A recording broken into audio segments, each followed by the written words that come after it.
Welcome on, my friends, to the sweet spot where IT leaders share their insight with other leaders and others that want to lead. My name is Carlos Vargas, and as every week, I have my two co-hosts, Harold Holton, Paul Lewis. Hello, guys. How's it going? Very good. Coffee or tea? Oh, tea. Right now? Definitely coffee. Tea. I have my own private tea station in my office.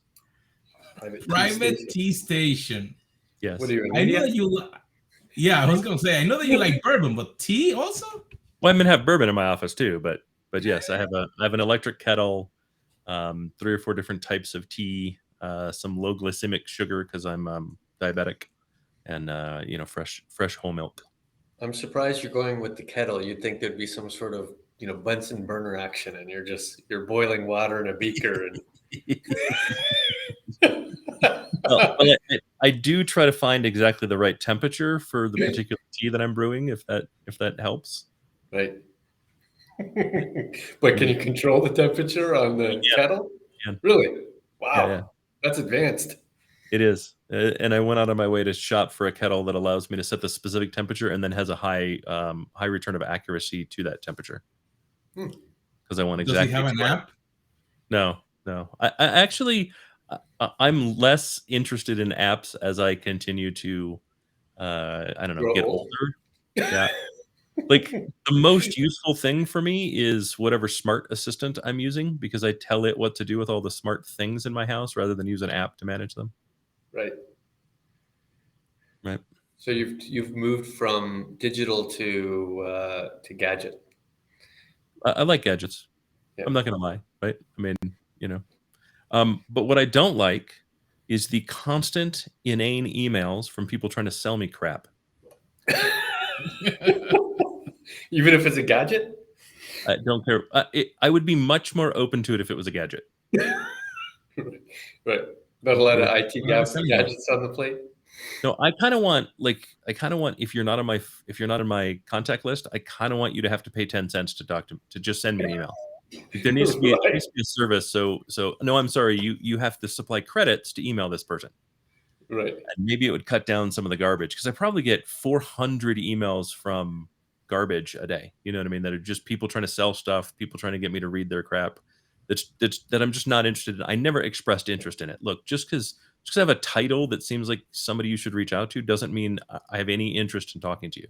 And like, you've been doing this as long as I have, Paul, right? In the executive space.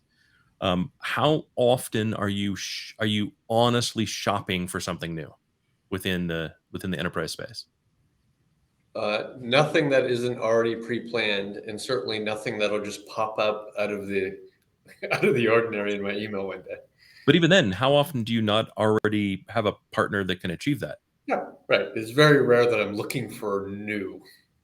Right. It's very rare that I'm ever in the open market. Right. I'm always, evolving what I manage, right? But I generally turn to a few trusted partners, even if they're individuals that don't sell stuff, but people that I trust, and go, what should I buy? Right. You know what I mean? I get 2 or 3 opinions. I do the research myself. I come back and go, this is what we're going to do. Right. Have you gone so far from a contact perspective to close your LinkedIn profile where they can't connect with you anymore? They can only, they're kind of locked out effectively. They can only read your content. No, but half of what I get in LinkedIn now is just in mail. You know what I mean? They're paying LinkedIn to be able to send me messages anyhow.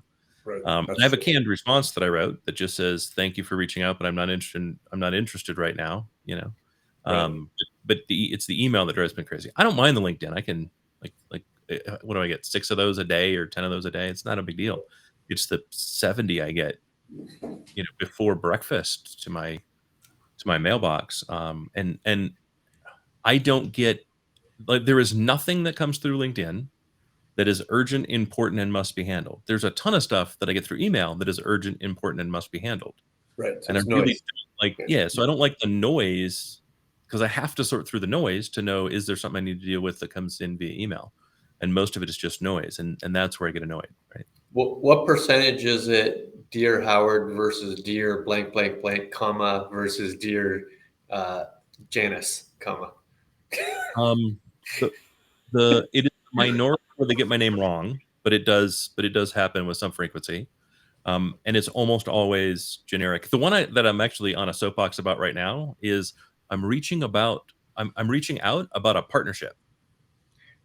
Okay. Right. How do you define partnership? Well, you buy from me. No, that's not a partnership. Right. If you're selling me stuff, that's not a partnership.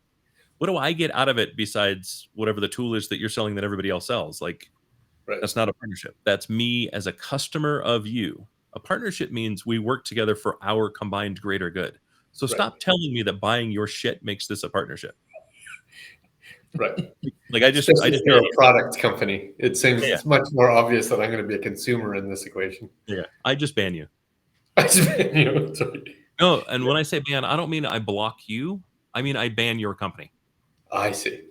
Right? Like I'm not buying from that company now forever, because it's just a deceptive practice, and I'm not playing that game.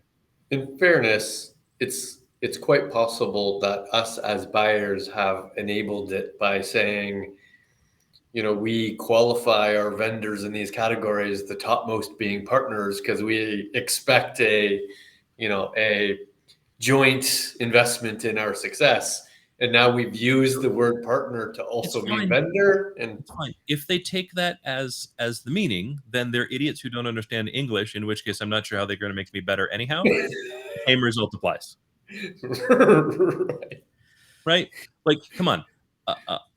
Like you have partners that are not work related. Right. You think of your best friend as a partner in some way. You think of the person you went into business with as a partner. You know what the definition of the word is. Right? You don't think of your car salesman as a partner. You don't think of your energy company as a partner. You don't think of the guy that sold you the burrito at the drive-thru as a partner. So stop using it accordingly. You are not my partner. Stop trying to make it out like you're my partner. You are not my friend either, so don't call yourself that. Burrito partnership. That's a great term. Burrito partner. So I think that I it just came when you were saying that, like, we go to a bunch of conferences. So our information may be available to the vendors from that conference.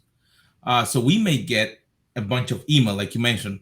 By the morning, you start and you get a bunch of email. And you may then block, like you said, delete, send it to spam. And everybody right now is looking, I don't want to say to make a buck, but everybody's trying to, through a down or a difficult time, to see how they can do something, to sell their product, to try to reach out to someone. I think that the question that I was having as you were saying that all these people are getting instructions from someone.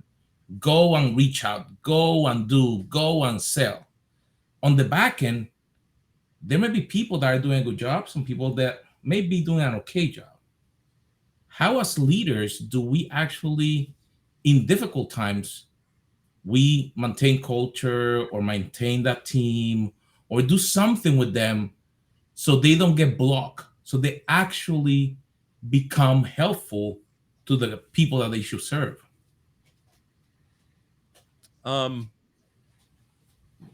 Yeah. So I'm not sure I get the question perfectly, but we're all entering kind of a downturn, and it is unlikely. We've already been understaffed. We exited probably 3 years of the hardest staffing I've ever seen in the industry. Mm-hmm. Right? COVID made it, I don't know, impossible. We saw unprecedented growth.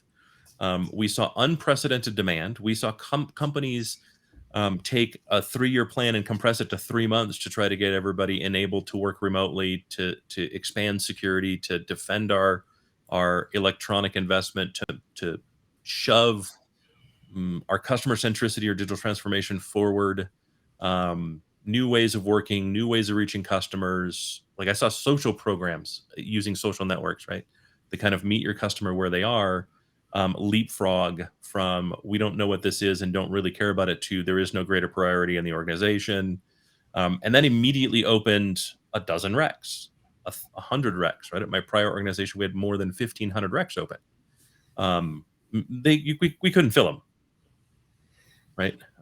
No one I know that ran any kind of decent IT group had all their recs filled by the time late 22 hit, and we started thinking about it now more as a recession, right? So all of those recs were closed, and we're likely being told, hey, by the way, we're going to reduce your headcount by 10%, 15%, 20%. So now everybody's looking at the retraction. Now everybody's looking at losing heads. Now everybody's looking at that transformation. And here's kind of the bummer of it. Okay, cool. On one hand, I can clean house.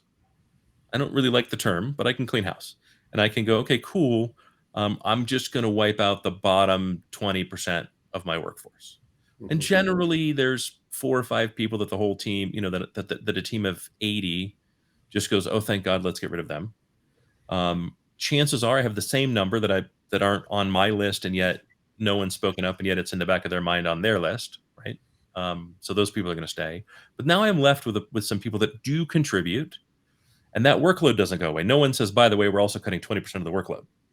They just say we're cutting 20% of the heads. Well, so I also have the other end of that scale, right? My hypos, my high performance, the people that are truly excellent within my organization, which while things were fantastic and I wasn't the best payer in the world, right? I didn't pay beyond top of market. They stuck with me. Well, now I'm adding 20 to 30% to their workload because that work didn't go away and I'm cutting by 20%. How do I retain them? How do I keep them? How do I maintain some semblance of reality, some semblance of reasonability, while at the same time being told I have to produce the same or more with 20% less? And I was already understaffed because I couldn't fill those recs that I had open that I needed to do anyhow. So I think that's not all workload is the same. Like we were chatting just before this, the problem when you have to do those reductions is you tend to look at, yes, the lower performers, but also you kind of stack rank the capabilities that you have, and you kind of cut the capabilities that you think you could not necessarily live without, but you could slow down a bit or ensure that the SLAs are a little bit longer to deliver on it. Maybe I'm reducing my service test as an example, and the reduction of the service test means I can't, fix a password problem in minutes, and now take 15 minutes to make that. You're making those calls. And because of that, you're cutting areas that have to be still completed by somebody else, but that somebody else tends to be more senior or not even in that role. Maybe the infrastructure operations or the infrastructure architecture team now has to take on some service test responsibilities. So not only are you creating a distraction for that infrastructure architect, you're actually asking them to do lower level work or less work that's in their expertise or in their capability. And yes, while they can do it, they absolutely don't want to do it. And that absolutely don't want to do it is affecting their ability to enjoy the job, right? Like morale, yes, but they're not enjoying day to day. They're going to have problems with their manager because their manager's telling them to do it, right? It just stacks on directly to the individuals that you're trying to keep motivated and keep incentive. So the big question, of course, is, well, what do you do about that? How, knowing that that's true, that you're asking them to do things that they may perceive to be as below them, but regardless, it's different than what they would prefer to do. What's the statement? What's the journey? What's the management? What's the leadership? What's the future look like? And then what's the risk? Sure. Well, I think if we can shift our perception, then I think we can create an opportunity there. One of the things that's been true about hypos is, and may not be 100% true, but it's pretty true that they like to learn, that they're looking to improve, and they generally can identify weaknesses in a system and say, I think we could do this better by doing the following. And so the first thing I would do is say, take the opportunity when this is coming. And if it's already come and it's too late, then do it yesterday, do it now, do it immediately. To tell your hypos, this is coming. What are your ideas to improve efficiency? Right? Just lay it out. I want to hear the crazy off the wall stuff that maybe the organization wasn't ready for yesterday. And what I'm really looking for is places where we can automate, right? Is there, have we been putting off Ansible as an example, right? Mm-hmm. Have we been putting off kind of configuration management because it just, we just had too many people that weren't going to get on board? Okay, cool. Well, we're going to downsize some people. I don't have a choice. We're going to do some layoffs. Now's probably a good time to bring that up. Now's probably a good time to focus on that. And then as a leader, you just kind of have to take the hit. My KPIs are going to drop for a little bit. Right. Okay, I'm going to take the hit, right? I'm going to suck it up. Ultimately, as leadership, we are responsible for a failure for the organization as a whole to produce. And if there's a layoff, that's on us. Right. And so some of that responsibility may be, you're going to miss an MBO and your bonus may be a little smaller this year than it was last year than you'd like it to be. That's fine. Right.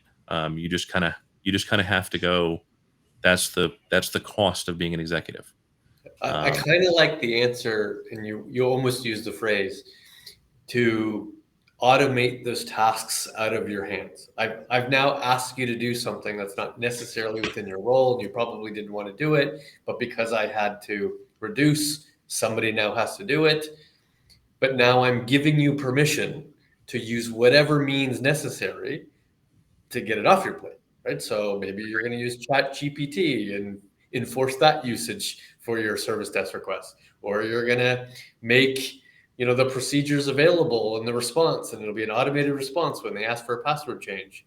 Like, you have my permission now as a leader to do whatever you need to do to create that efficiency, knowing that it ultimately impacts your time. Yeah. Without, dropping $1 million, right? But use the tools that might exist already to automate the work that you don't want to do. Yeah, I agree. I think we need to start looking at those things, and I think we need to be far more open to it than maybe we were previously, right? I think it's time to get out of our comfort zone, get out of our, lower the safety net a bit. I don't want to say welcome more risk, but welcome more risk, because we've been too cautious, right? We're all too cautious. Paul might argue with that with me, but we are generally too cautious, and let's step out a little bit. Let's throw some crazy shit against the wall and see if it sticks. Because we no longer have the buffer of people. And if you don't allow for those things to happen, and if you don't welcome input from your people, it's a key piece of employee satisfaction is, are they heard? Are they listened to? Do you take suggestion? Then they're going to go somewhere that does. Right. And that's the craziness of this current economy, right? There's 100,000 tech layoffs in the last quarter, and yet there's lots of open jobs, right? The irony of those, of course, is it's not in Silicon Valley, those jobs, it's everywhere else in the world, right? So you might not be able to work in Palo Alto, but there's 1,000 other cities you could possibly work in, and they're all scrambling for a role. I think they have open headcount, and they're willing to pay what they need to pay in order to do this work. So the risk to you as the leader who you just burdened with your high performers is that they'll go somewhere else and not have to do that work. Yeah. So how do you communicate that to those high performers? Because they've seen the layoffs, they know that they're high performance, and probably the company that they work for may be going through some type of transition. How do you think that you can put those high performance, I don't say completely at ease, but to share that, hey, I'm going to accept, like you said, some more additional risk so you can try something new. I know that there may be some additional work, but tell me, what would you like to do? Any insight in that? No, I don't think you do it with your hypos. I think you do it with everybody. Right. Yeah. Because that's also a good opportunity to take some people that maybe have just grown stagnant and frankly bored and lost the passion for what they did a while ago, especially if they've been at your organization for 6, 8, 10, 12, 20 years. And maybe give them the ability to get reinvigorated, to get excited again about what they're doing. And you might surprise yourself. You might find 2 or 3 of the people that you didn't think of as hypos kind of step up, take the mantle, and shock you. And so I would do it with everybody, right? I would give everyone kind of the opportunity. It also gives you that ability to kind of look and go, okay, well, now I can kind of reshuffle my deck a little bit. Some of the people that I had just as kind of midland, right? They weren't hypos necessarily, my lowest performers that I was likely to lay off. They don't know how to do it, but they're interested and they're excited. So can I invest in something to help get them moving, right? And look, at this point, I'm not saying send them to a $2,500 boot camp for a week, right? But can you buy a Udemy course? Right? Can you get them on Skillshare? Can you do Pluralsight? Can you, and take an extra step, right? Can you pair them with someone in your org that is already good at that, and pay for lunch once a week for them to do a mentor-mentee thing, right? It'd cost you $60. We can afford $60, right? Because what you're going to get back is coverage for that missing person and probably a lot more. Yeah, I agree. There's opportunity here on 2 fronts. And I agree wholeheartedly with Howard in that it can't be focused on the hypos. It's got to be focused on the team. So side of coin number 1 is you're going to have to roll up your sleeves as a leader and show that you're also willing to bear some of the burden, right? You're also willing to do things above and beyond your role, which may be perceived as lesser than your role, right? So if you got to participate in the selling, you participate in the selling. You may not be coding, but you might need to spend an hour on the service desk if it makes sense for you to spend an hour on the service desk, right? Your willingness to participate and feel the pain will help you. On the other side, I think it's a great opportunity to take your middle management layer and give them experience they wouldn't have experienced before. So maybe it's your opportunity to bring together service desk and IT ops, or security and data ops. Right? Bring them together, put them under a single leader so that leader can experience a broader set of capabilities, right? So they're not going to be the CISO because I don't have that role anymore, but at least they now can create a breadth of capability that they wouldn't have been able to do before and showcase that as an opportunity. Yeah, that's a good point, right? It's a good time to review your operating model as a whole. Right. And say, does my operating model that I'm currently running meet the needs of today, meet the needs of tomorrow? And if I were to reshuffle this operating model, can I better align with what I need for tomorrow, right? And do I have the ability to inject in excitement and interest and engagement back into the teams, because they'll all get exposed to something new, right? And they'll all get the opportunity to take that kind of shine and go somewhere with it. Right? I really like that as a point. Right? As an example, I'm pretty firm on the belief that network teams and security teams need to be the same team. That needs to be the same org, I should say.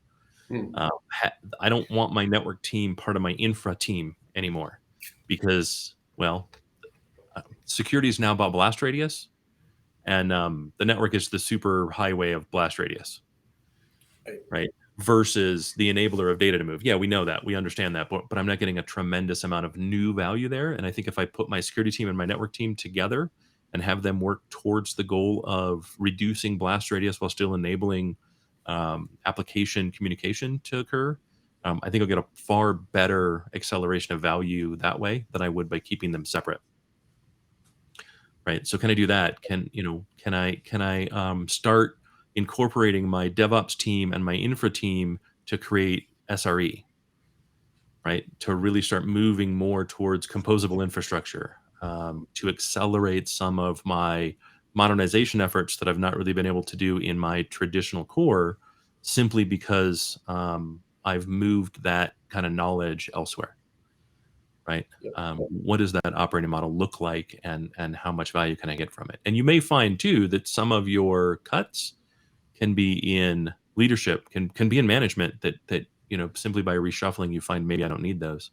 And you might reinvigorate some of the leaders that you have that you promoted because they were good leaders, but frankly miss being a little more connected with the tech, and maybe you might reinvigorate them and kind of give them a 2.0 of their career under you.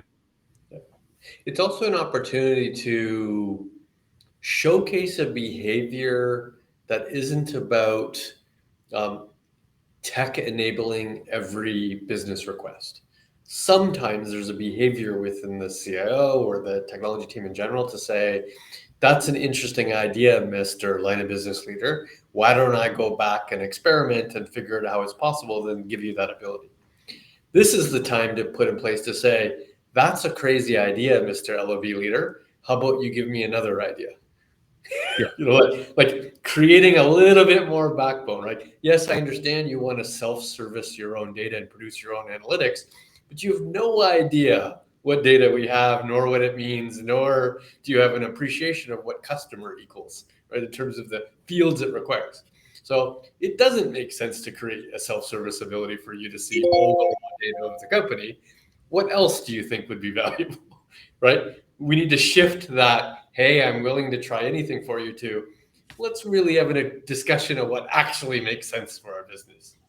Well, then maybe it's not, I'm willing to try anything for you, but I'm willing to try those things that you've invested in at least enough to clearly define. Right. So I think that's an interesting idea. I'm really glad you're thinking that way. Can you tell me what data sources you need and what the goals and outputs of self-service in those data sources would enable you to do? And what is the state of the data quality? And then give them a definition of data quality, right? How good is the data? How clean is the data? How usable is the data? Right. Come back and tell me, and then give me the bottom line. Like, how much money is this going to enable? If I turn this on for you, what's the ROI?